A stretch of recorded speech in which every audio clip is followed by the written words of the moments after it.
Kolose pasalnya yang kedua, mari kita akan lihat ayatnya yang ke-7.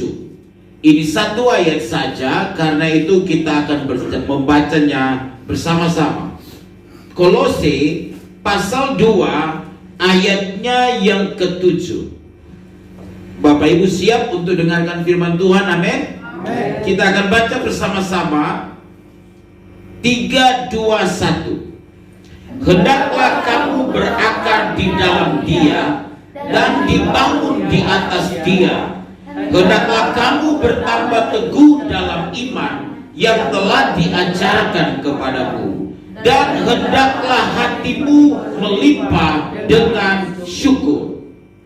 Bapak Ibu Saudara, kekristenan yang sejati tidak hanya berhenti pada waktu dia percaya.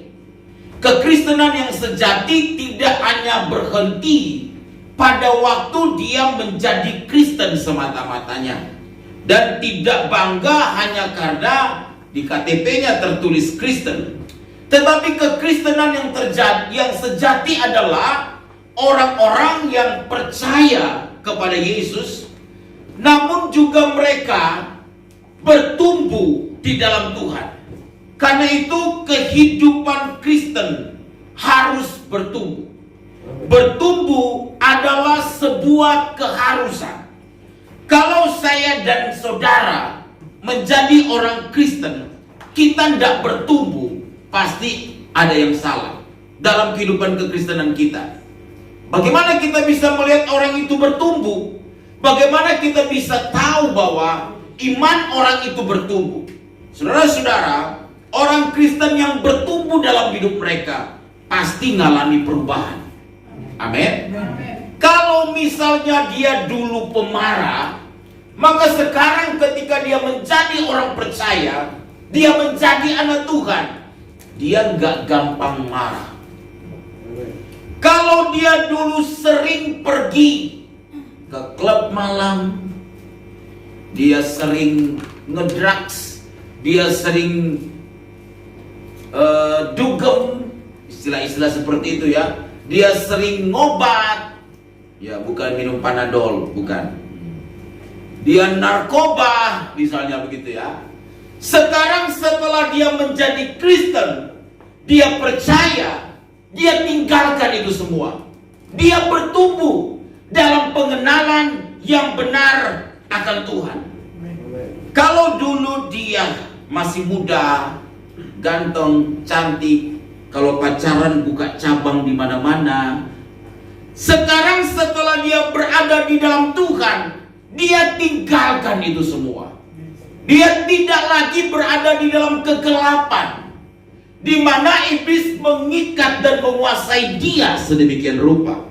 Tetapi dia berjuang untuk bertumbuh di dalam keserupaan dengan Yesus. Kalau kehidupan Kristen kita tidak bertumbuh, maka pasti ada yang salah. Saudara pernah lihat anak-anak itu dilahirkan, ketika dia baru lahir dia nggak bisa ngapa-ngapain. Dia masih bayi juga masih belum bisa ngapa-ngapain, paling nangis. Ada dua hal dia bisa nangis. Ya, pertama dia lapar atau dia haus. Tapi kata ibu-ibu 3 hal sekarang Pak. Kenapa? Mungkin dia pipis, atau mungkin sudah pampersnya udah penuh, ya kira-kira begitu. Tapi kemudian kalau dia udah 5 tahun, dia 10 tahun, kalau dia mau makan masih nangis, dia 20 tahun, dia masih sering pipis di pampers, 30 tahun masih dipakaikan pampers. Sudah bisa bayangkan, ada anak muda 20 tahun, 30 tahun datang ke gereja pakai pampers. Sudah bisa bayangkan kira-kira kayak mana? Pasti ada yang salah. Dia tidak bertumbuh normal. Mungkin fisiknya bertumbuh normal, tapi mentalnya tidak bertumbuh dengan normal. Itu sesuatu yang ada persoalan. Nah, karena itu demikian juga dengan kekristenan. Banyak orang Kristen yang telah ikut Tuhan sejak lama, tapi sebenarnya kehidupan kekristenan mereka tidak mengalami pertumbuhan. Mungkin mereka ke gereja terlihat, mungkin mereka beribadah terlihat, tapi nggak ada perubahan yang terjadi.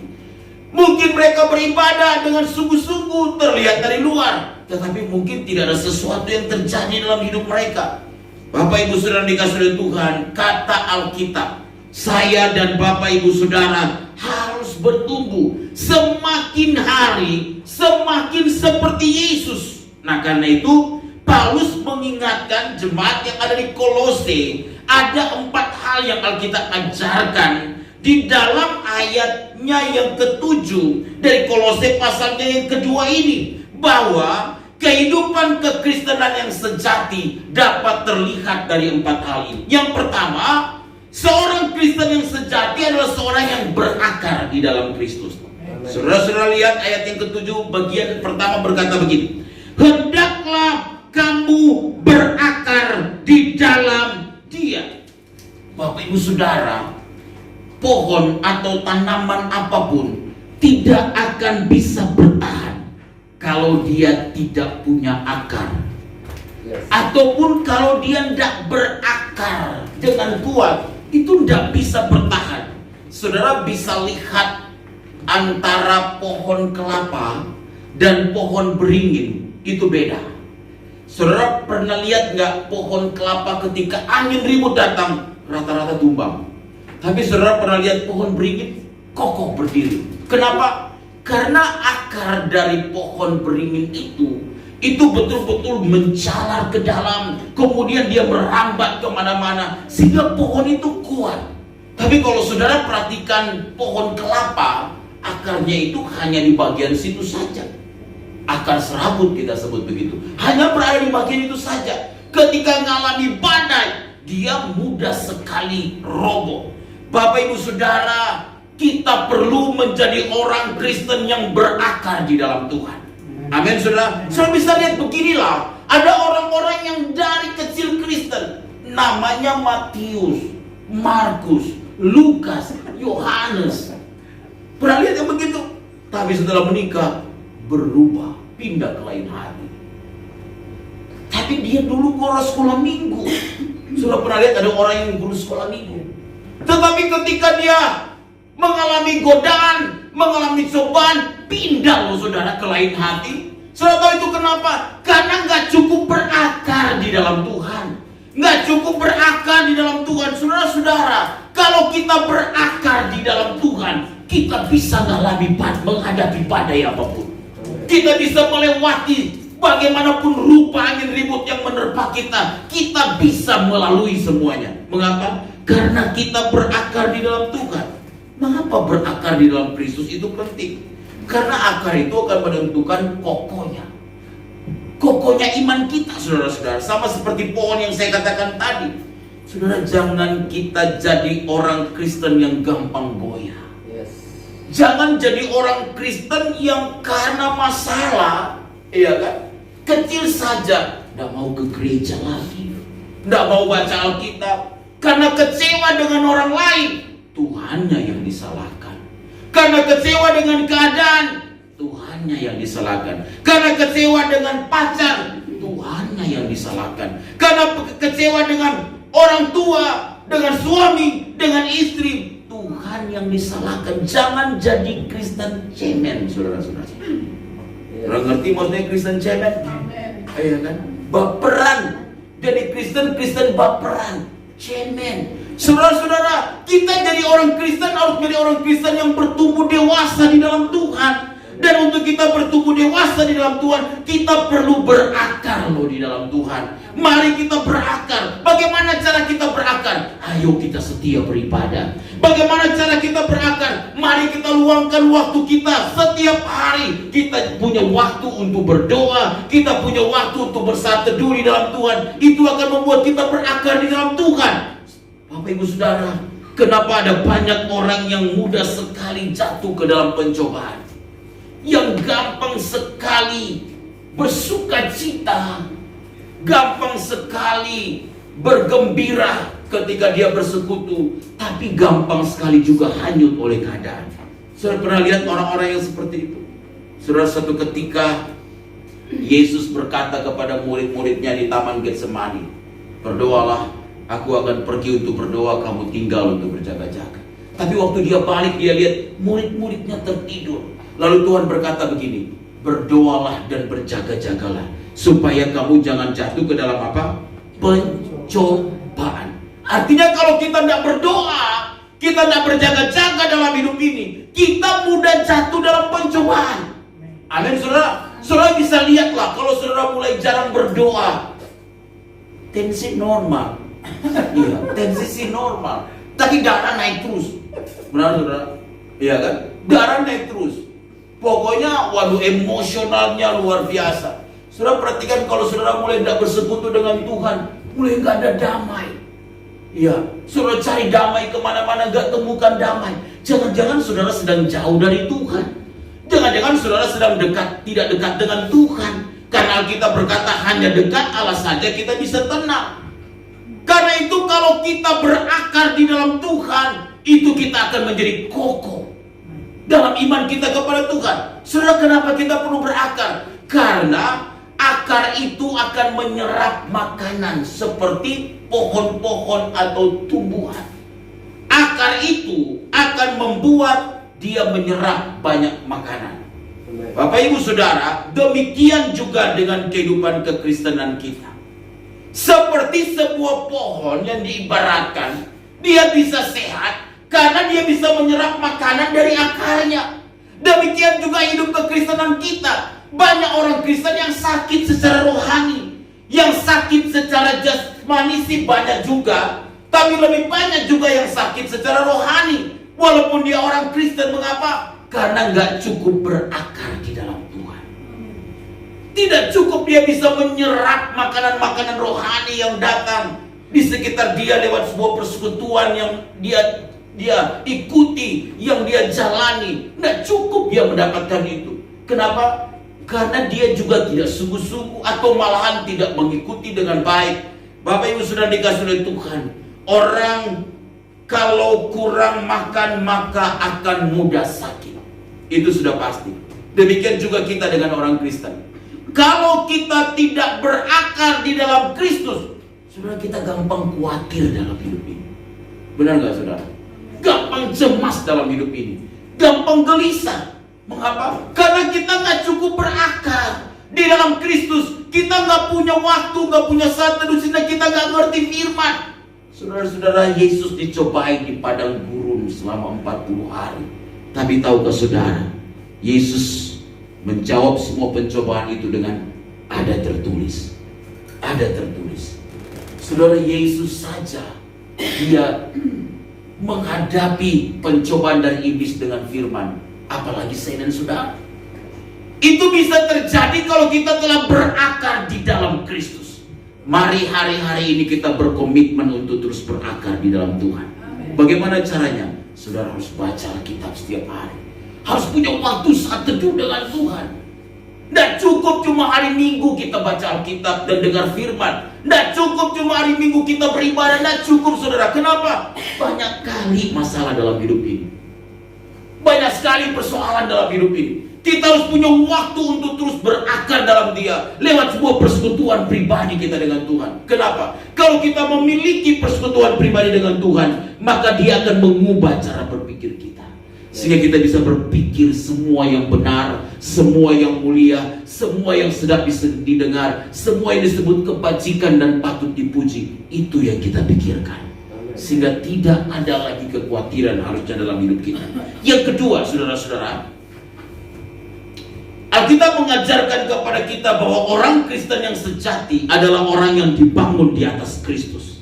Saudara lihat, di dalam ayat 7 dikatakan begini, dan dibangun di atas Dia, dan dibangun di atas Kristus.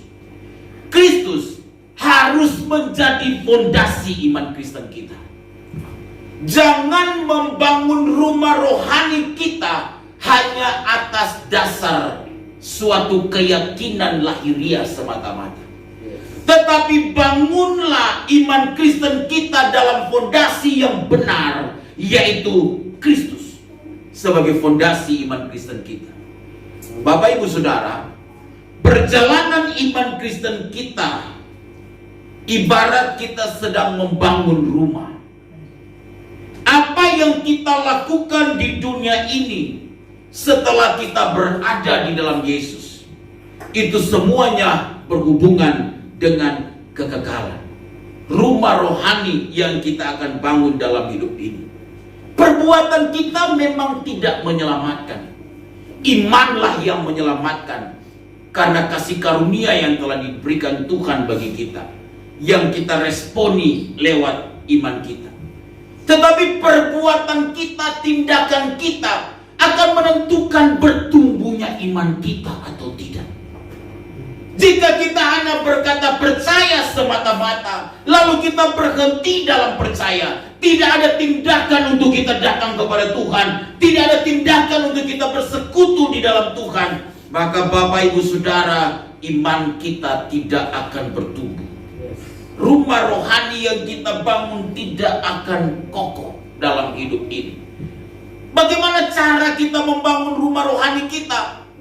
Bagaimana cara kita membangun di atas dasar yang benar, yaitu Kristus? Lewat kesetiaan kita mengiring Tuhan. Lewat kita bersedia melayani Tuhan. Lewat pemberian hidup kita kepada Tuhan. Itu semua akan kita bangun seperti membangun rumah iman yang ada di dalam kehidupan saya dan Bapak Ibu Saudara.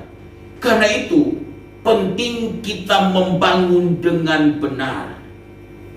Alkitab berkata, hendaklah kamu berakar di dalam Dia dan juga dibangun di atas Dia.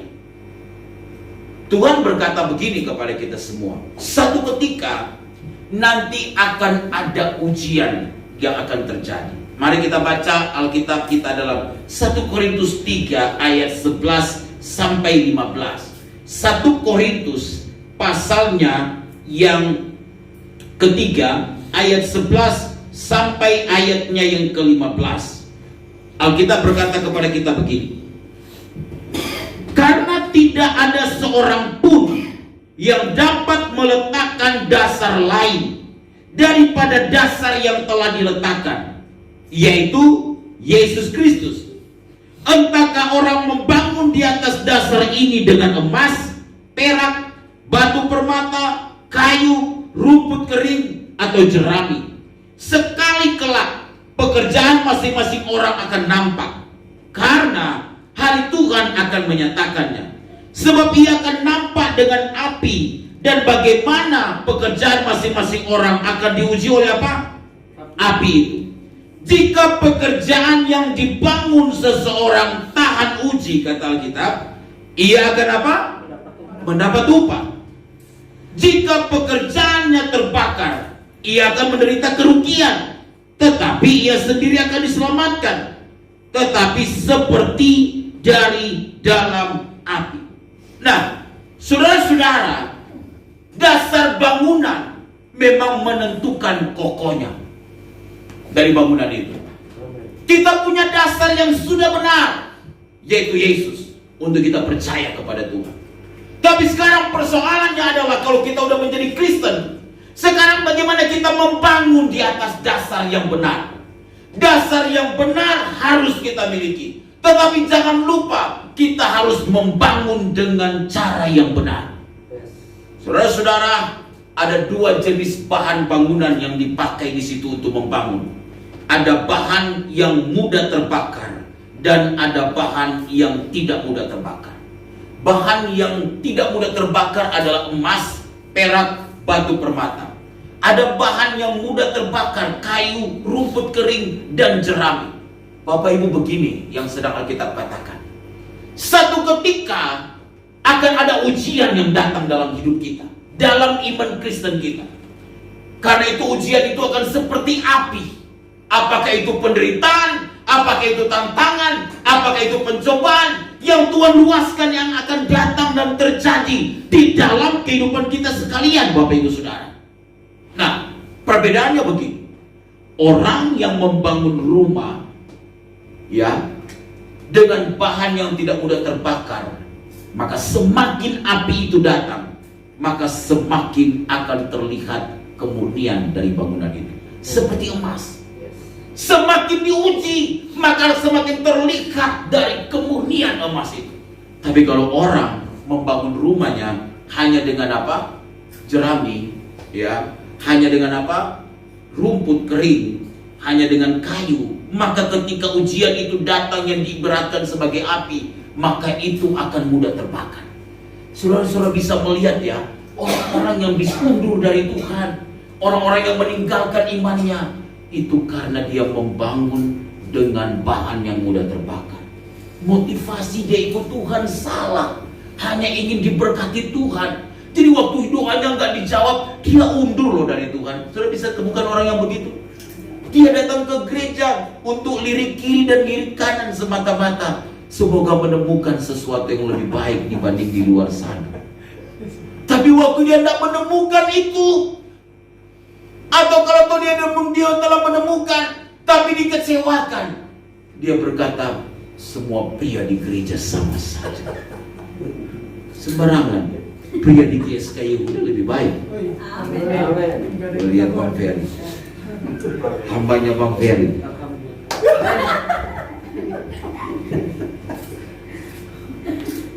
Iya kan? Orang di luar sana kecewa, tapi jangan kecewa juga di dalam rumah Tuhan. Tapi saudara tahu kenapa? Motivasinya salah, motivasinya keliru. Orang kalau ikut Tuhan motivasinya keliru, gampang kecewa. Dan gampang kecewa, Tuhan pernah mengingatkan kepada murid-muridnya, jangan sampai kamu kecewa dan menolak aku. Karena kalau orang ikut Tuhan, dia kecewa dengan Tuhan, dia undur dan dia tolak Tuhan. Saudara-saudara, itu yang berbahaya sekali. Saudara sudah membangun rumah imanmu dengan bahan yang mudah terbakar. Kata Alkitab, saudara akan kehilangan upah di dalam Tuhan. Saudara-saudara, mari kita bangun rumah iman kita di dalam Kristus dengan cara yang benar, dengan iman yang tulus, dengan iman yang murni. Amin, saudara. Amin. Yang ketiga yang Paulus ingatkan tentang orang Kristen yang sejati di sini adalah orang Kristen yang bersedia bertambah teguh dalam iman. Di dalam Kolose pasal 2 ayat yang ke-7 tadi, Alkitab berkata kepada kita demikian, hendaklah kamu berakar di dalam Dia dan dibangun di atas Dia, dan hendaklah kamu bertambah teguh dalam iman yang telah diajarkan kepadamu. Hendaklah kamu bertambah teguh dalam iman. Iman saya dan saudara bukan hanya harus bertumbuh, tapi harus kokoh. Orang bisa saja bertumbuh, tapi mungkin gak kokoh. Satu tumbuhan bisa saja bertumbuh, tapi bisa jadi tidak kokoh. Karena itu Alkitab berkata, hendaklah kamu bertambah teguh dalam imanmu. Bukan hanya bertumbuh imanmu, tapi bertambah teguh, kata Alkitab. Saudara, apa sih teguh? Teguh itu artinya kokoh, kuat, seperti bangunan yang diibaratkan bangunan yang pencakar langit lalu kelihatan kokoh berdiri. Teguh itu artinya kuat, berpegang kepada apa? Kepada janji Tuhan, kepada firman Tuhan. Dia pegang firman Tuhan itu, dia hidup dalam janji Tuhan itu. Itu artinya teguh. Teguh itu tetap, tidak berubah, konsisten. Apanya yang tidak berubah? Apanya yang tetap? Apanya yang konsisten? Imannya, kesetiaannya, hatinya yang berpaut kepada Tuhan. Itu yang tidak berubah. Saudara-saudara, Alkitab mengatakan hendaklah kamu bertambah teguh dalam iman. Mengapa iman kita harus teguh? Saudara, kita ini seperti sedang mengarungi lautan bebas. Seperti sedang mengarungi lautan bebas. Yang gelombang itu sewaktu-waktu bisa datang. Kelihatannya tenang, tapi bisa sewaktu-waktu bisa datang. Karena itulah kemudian Alkitab mengajarkan kita bertambah teguhlah di dalam Tuhan. Amin, saudara. Amin. Supaya apa? Kita nggak gampang kecewa ikut Tuhan. Kita nggak gampang persalahkan keadaan. Setia saja. Urusan yang lain itu urusan Tuhan. Urusan apa? Urusan memberkati itu urusan Tuhan. Setia saja. Promosi itu di tangan Tuhan. Setia saja. Nanti Tuhan juga yang menyiapkan yang terbaik. Jodohkah yang terbaik, pekerjaan kita yang terbaik, keluarga yang terbaik. Nanti Tuhan akan siapkan bagi kita. Belajar saja percaya kepada Tuhan. Itu yang Alkitab mengajarkan kepada kita, supaya kita tetap belajar bertambah teguh di dalam Tuhan. Lalu yang keempat, saudara lihat, Alkitab berkata begini dalam Kolose 2 ayat yang ke-7 ini. Alkitab berkata, dan hendaklah hatimu melimpah dengan syukur. Saudara-saudara, orang Kristen yang sejati, hatinya harus selalu melimpah dengan syukur. Salah satu kekuatan kekristenan kita dalam hidup ini adalah kemampuan untuk bersyukur. Alkitab mengajarkan kita kemampuan untuk bersyukur itu seperti sebuah hati yang diisi dengan syukur dan kemudian itu berlimpah keluar. Ketika kita berkata hendaklah hatimu melimpah dengan syukur, tidak sekedar Tuhan berkata bersyukur semata-mata, tidak sekedar itu. Tapi Tuhan berkata kamu harus memiliki hati yang berlimpah dengan syukur. Melimpah itu kan artinya meluap. Ya, saudara pernah ngisi secangkir air minum ya di di botol mineral, kemudian tuangkan itu. Maka kalau dia melimpah, maka dia akan tumpah keluar. Kalau kita ngisi air di ember, melimpah itu berarti dia akan tumpah keluar. Saudara-saudara, kenapa Alkitab katakan begini? Hendaklah hatimu melimpah dengan syukur. Kenapa Tuhan tidak bilang hendaklah pikiranmu melimpah dengan syukur? Kenapa harus hati? Karena hati ini pusat kehidupan. Alkitab berkata jagalah hatimu dengan segala kewaspadaan, karena dari situ terpancar apa? Kehidupan. Di hati kita mengolah segala sesuatu yang ada dalam hidup kita. Karena itu Alkitab mengajarkan hati kita harus ada kelimpahan rasa syukur. Kalau orang tidak bisa bersyukur itu sumber masalah. Sumber masalah. Saya bisa perhatikanlah orang yang tidak bisa bersyukur dengan dirinya sendiri. Dia ngajak, kecewa. Dia ganti kasih yang lain, kecewa. Dia lihat kasih yang lain, kecewa. Saya itu sudah melihat beberapa kaca. Kalau kaca, saya senang satu kaca tertentu. Mengapa? Kalau saya ngaca di situ lebih ganteng dibandingkan dengan dua kaca yang lain. Ini serius, saudara. Ini serius. Saya kalau itu kaca itu kayaknya kaca itu nggak benar nih. Saya pindah di kaca yang lebih baik. Karena kadangkala hati kita nggak mau terima keadaan ini sebenarnya. Iya kan? Iya. Saudara-saudara, itu sumber masalah. Kalau kita tidak bersyukur itu sumber masalah. Ketidakmampuan dan ketidakmauan kita untuk bersyukur itu menjadi sumber masalah. Jadi bersyukur saja dengan apa yang sedang Tuhan kerjakan dalam hidup kita. Bersyukur saja dengan apa yang Tuhan sudah berikan dalam hidup kita. Kalau Tuhan berikan kita pekerjaan, bersyukur saja. Kalau Tuhan berikan kita keluarga, bersyukur saja. Kalau kita nggak bekerja sampai Tuhan datang, Pak, bersyukur saja. Kamu nggak mau bekerja itu, jangan berkata saya bersyukur Pak nggak punya pekerjaan sampai Tuhan datang. Itu memang kamu nggak mau bekerja, begitu ya. Itu juga salah, kira-kira begitu. Karena ada orang menerapkan rasa syukur salah. Tuhan, walaupun nggak makan, tetap bersyukur. Lalu Tuhan bilang begini, kenapa kamu nggak makan? Pokoknya saya mau bersyukur saja. Ya karena kamu tidak bertanggung jawab, misalnya begitu ya. Itu salah, saudara-saudara. Bersyukur itu dalam segala keadaan apapun. Ya, kalau memang ya kita udah berusaha menambah tinggi badan masih begini-begini, ya sudah bersyukur saja.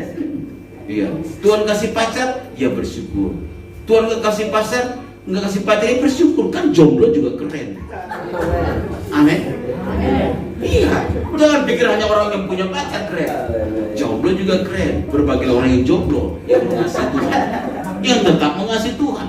Saudara-saudara, hati kita harus berlimpah dengan syukur. Amin.